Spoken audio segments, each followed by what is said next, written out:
Question में कह रहा है कि position time graph of two particles A and B. ये दो ग्राफ है, एक है ए का ग्राफ और दूसरा बी का ग्राफ है। ये दिया हुआ है both the particles start from origin, दोनों का दोनों एक ही जगह से स्टार्ट हुआ है, ओरिजिन से। बोल रहा है कि average velocity of A and B during the interval of 5 second are V A and V B. तो 5 सेकेंड के अंतराल में जो एवरेज वेलोसिटी है ए और बी का वो क्या है, वी ए और वी बी है। तो इन चारों में से कौन सा रिलेशन करेक्ट है?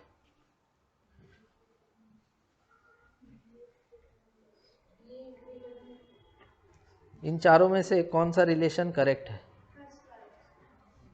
V A greater than V B. और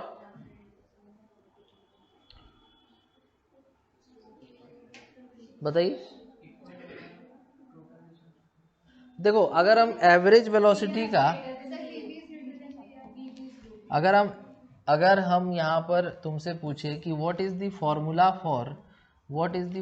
फॉर एवरेज वेलोसिटी,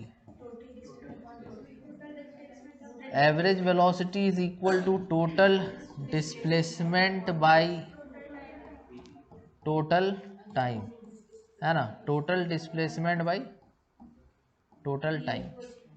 अब यहाँ पर टोटल डिस्प्लेसमेंट जो हम निकालेंगे वो तुम देखो तो 5 सेकेंड के बाद दोनों का तो सेम ही है। ये ग्राफ किसका ग्राफ है? एक्सटी मतलब क्या होता है? डिस्प्लेसमेंट और टाइम का ग्राफ। तो 5 सेकेंड पे तो जहां पर ए है वहीं पर बी है, दोनों एक ही पॉइंट पे इंटरसेक्ट कर रहा, मतलब दोनों एक ही जगह पर है। तो दोनों का डिस्प्लेसमेंट अगर 5 सेकेंड के बाद बराबर है और टाइम 5 सेकेंड है तो ये ऑप्शन होगा, इक्वल होगा ना, क्योंकि डिस्प्लेसमेंट दोनों का सेम है। ग्राफ मेरा एक्सटी का है और एक्सटी ग्राफ ए का और बी का इंटरसेक्ट किया, मतलब दोनों एक ही पॉइंट पर है 5 सेकेंड पे, दोनों एक ही डिस्प्लेसमेंट किया 5 सेकेंड में, इसीलिए थर्ड ऑप्शन करेक्ट।